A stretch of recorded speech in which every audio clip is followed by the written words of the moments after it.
Hello, everyone, and welcome to Indian Link. My name is Renesh Krishnan, and today I'm fortunate enough to have a chat with one of the most exciting players in last season's Big Bash League, only the second Indian-born player to ever play in the Big Bash. Please welcome Nikhil Chaudhary. Nikhil, how you going, man? I'm good, man. Yourself. Thank you for Not having too me bad. here. So first of all, congratulations on a great debut season. I think it's fair to say that you're actually a fan favorite now, even after one season. Did becoming an overnight sensation shock you? It didn't surprise me, to be honest. It was long time coming. Being playing from last 10 to 12 years. I was playing already in India, being a professional player back in India, representing my state in the domestic Ranji Trophy. Tried to get in the IPL couple times. There were a couple scouts who wanted me there. Coming into a new uh, country altogether, you have to make your own base. Without your family and everything. So yeah, Hmm. it was a bit of a struggle. But yeah, I've Hmm. been working hard from last 4 years in Brisbane, and finally got the crack this year. Very grateful for the opportunity from Hobart Hurricanes and Hmm. how they really managed me, all the management, all the players. They welcomed me pretty well.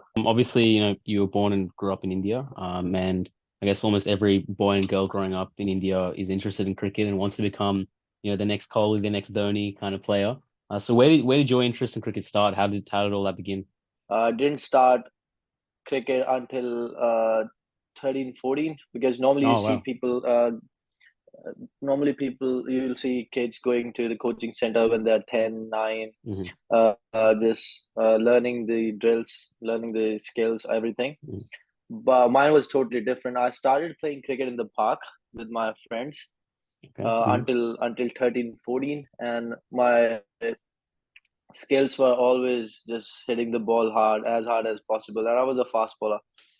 When I changed my school PE teacher, he was a cricketer too back in it. So he took me to one of the academies, and that's where everything started. And then from there, it's been a roller coaster.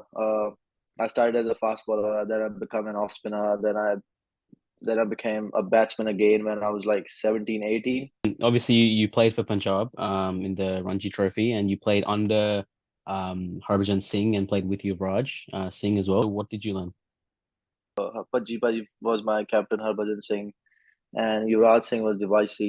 Uh, the Again, the biggest thing I learned from them was how they how they take cricket. Like Hmm. it's not just a simple thing of life. It's really your whole different life, your work ethics, how you go to the game, Hmm. what do you eat before game, what do you eat after the game, what do you do during the game. So you talk to them, you get the skills factor, but obviously you can't become Jurassic just talking to them. It Yeah, yeah, takes yeah. years and years. So it helped you in your career going even now going forward. Oh yeah, yeah, for sure.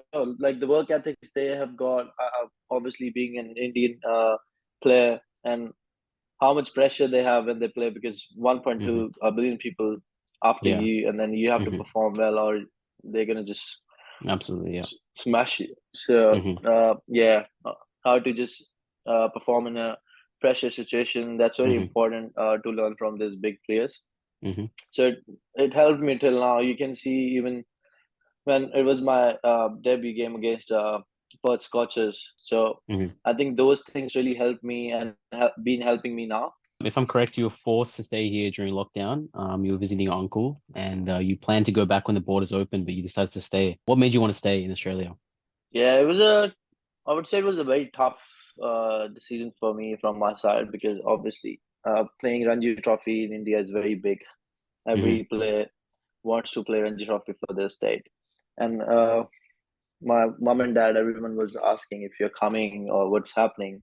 So it was a tough decision, but I had to make one because I wanted a change in my life. I wanted to change the way I was living my life, and Hmm. being here, it's totally different when you don't have your family. You have to do your own stuff, pay Yeah, your own yeah. bills. So I was that kind of person who wants to make uh, my own bubble. Hmm. For me, from my side, I love the culture here. I love Hmm. the cricket culture here. How much people love the cricket, but at the same time, they're very simple about it. Absolutely. Yeah. There's no rush about it. There's no Hmm. cultural pressure about it. So it's very simple, going low key thing here. But Hmm. at the same time, when you play into the stadiums, there are like 50,000, 60,000 Absolutely, yeah. people Hmm. turning up. So Hmm. that's what I love here. And then the environment around your teams, the environment around your coaches, management, that really kicked me off Hmm. from just going back and staying here. I had my return ticket, Oh but wow, I okay. canceled Hmm. it and stayed. I Hmm. stayed here, and it wasn't the best of the starts because I didn't tell anyone that I'm a domestic player in India. Oh wow, So okay. I Hmm. had to I had to literally start from a second grade. I played the Oh right, first two okay. games. I played the first two games in second grade, and then eventually I performed, and they Hmm. went into the first grade. So, for all that don't know, Nikhil used to work at a Mexican restaurant as also a postie for Australia Post. Was it hard for you to do, the side career while also trying to also trying to focus on cricket? The career job consumes a lot of time and your body strength, because Hmm. you have to be there by 6 a.m. and then you have to sort like 200 to 250 parcels. Then you have to put it in the van. Then you have Hmm. to deliver them later. Uh, and I used to finish around let's say 2 p.m., 3 p.m., and sometimes when it's too busy, it goes up to 4 p.m. Training twice a day was very hard because obviously you're working 8 9 hours in the career job. You're exhausted, done. But I had my own plan. I was like, I had to do it. So I used to work out in the morning at 5. I used to Hmm. finish it and just go to work as soon as possible. Come back home around 2 3, and then straight to the cricket skill sessions and stuff. So Wow. Mm. I used to finish around like 8 9 sometimes, and then Hmm. straight to dinner and bed. So Hmm. I did it for like 2.5 years. Yeah. Shout out to all the postie, all the Hmm. career workers out there. They work hard a lot. So going on to your Big Bash debut, that's a huge moment for anyone, but how big of a moment was that for you and your family? Yeah, my mom's very emotional about these things. My dad's very, Punjabi dads. They're Yeah, like, yeah, yeah. they don't care. They don't Uh-huh. care. They're like, oh, he's a guy. He should do it and everything. Hmm. It's all right. But my mom was always like, you don't have to work if like we are here for you. You don't have Hmm. to work. And I always used to tell her that it's totally different here, mama. Then eventually, after a couple months, 3 4 months, she was all right. Hmm. Uh, but being going through 2 3 years, dad was like, there was questions from dad and everyone, like, if is everything okay, Hmm. is everything going fine with the cricket. So those were the things that were like literally going into through my mind, that I'm putting my family away from 3 4 years, and Hmm. nothing's happening. I was even talking to my uncle. He's very close to me. uh, so I was like, this is my last track. If nothing happens, I'm going back, or I'm going to start something else in Hmm. Australia. Hmm.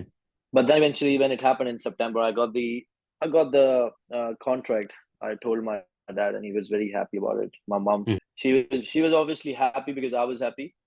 Going into the Big Bash, I didn't know if I'm gonna play, to be honest, because Hmm. our team is so packed.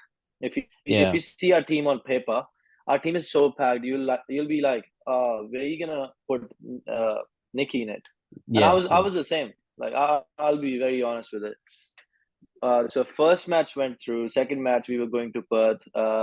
I was a 12th man. I wasn't even playing. Eventually, when we went there, uh, Matthew Wade got back spasm, Hmm. and he wasn't sure if he's gonna play or not.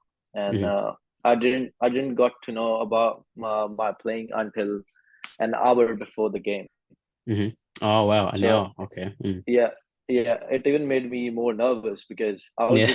I was just enjoying. I was just watching the crowd. Wow, it's Yeah. such a huge crowd.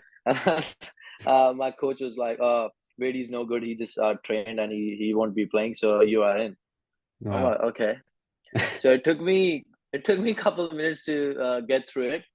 Yeah. I got very nervous, but when I went out on the field with the purpose of playing the game, and the all pressure just went away. Went away. Once you Yeah. start training, once you start warming up, like it goes away. Your nerves get settled. One of your best moments in the season was hitting the absolutely fantastic six against Harris Rauf. The confidence to do that is, it's unbelievable. Would you say that kind of confidence has gotten you to where you are now? Have you always had that kind of confidence? I started playing cricket as a very competitive person. There was nothing about me going in and not winning the game. Like if I'm there, we got to win this game. Like I'm not someone who's there and don't want to be there. If I'm into that game, I have to win. So I think that's the biggest thing in my cricket. I'm not the biggest skillful batsman you ever see. Or I won't be I'm not the best skillful leg spinner you'll see. But those things I just kept training and training and training with the confidence of doesn't matter who's the bowler, doesn't matter who's bowling me, it's the ball, right? So you gotta hit the ball, you don't hit the bowler. Even that shot, if you see, it wasn't in the best of the spot where you can just hit six anytime. That's why it went wild that way. If you're confident about your game, doesn't matter who you're facing, you can hit a lot of ballers. Another moment of the season was when Brett Lee spoke to you in Hindi, had a conversation with him in Hindi. What was it like having an Australian legend speak to you in Hindi like that? Yeah, I've got a funny story behind it. That was my second game, just my second game, and normally you don't get mic'd up easily in Big Bash game. So I was so surprised they picked me. My manager came up to me and they're like, Foxcare want to mic you up for the game. Are you happy with that? Yeah, I'll do it. Doesn't matter. Let's do it. And then eventually they started talking to me out of nowhere. Brett Lee was like, hey, Nikki, it's Brett Lee. Aap kaise ho? I was like, main theek hu, aap batao. And that was such a surprising moment because everyone in my academy and school, we used to copy his action. Like he was the best he was the best Australian, not just bowler. He was the best Australian cricketer for us. There's a different love and space for Brett Lee. And after the game, I was signing the autographs, and suddenly I saw him. And the Big Bash media manager was standing right there, and you're like, Nikki, you wanna see Brett Lee? I was like, oh yeah, where is he? So then I saw him, and then I started running towards him. I got to him, and the first thing he was like, "Oh, you're so big. On TV you don't look that big, but you're huge." I was like, "Oh, from a legend like him, if he's saying like that, it's such a nice moment." Got him to do the tapi, my celebration. Oh yeah, yep. So yeah, man, that was such a special moment for me. Considering how you ran after Brett Lee for your fan moment, but then there's kids and there's people out there who are looking to get your autograph for their fan moment. Is that something that's special to you that you weren't, maybe this time last year you may not have been used to that? Is that something that you're used to now, or is it still sinking in? Even if you ask me what your life was 5 months ago, I was still a postie. I was still a courier driver. So just delivering the parcel still last week of November, and suddenly getting doing autographs next month, second week.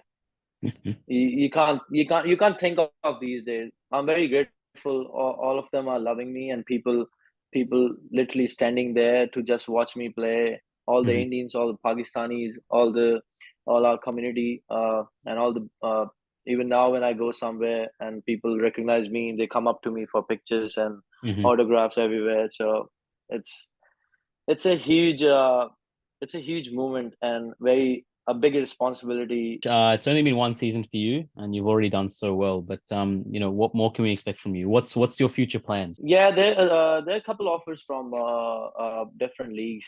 Hopefully I'll be playing in maybe a couple leagues just before the Big Bash or during the off season.